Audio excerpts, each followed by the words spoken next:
পঞ্চগড়ে চলছে মাসব্যাপী তারুণ্যের উৎসব।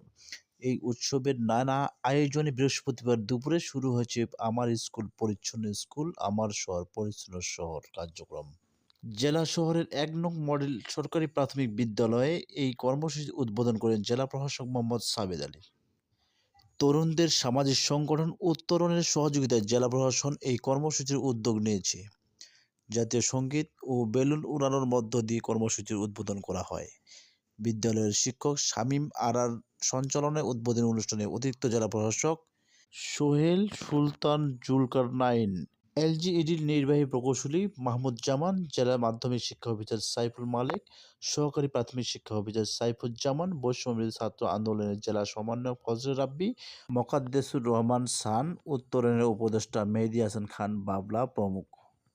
আলোচনা শেষে শিক্ষার্থীরা নৃত্য, সঙ্গীত ও কবিতা আবৃত্তি পরিবেশন করে। পরে জেলা প্রশাসক সহ শিক্ষার্থীরা মাঠ পরিচ্ছন্ন করতে অংশ নেন।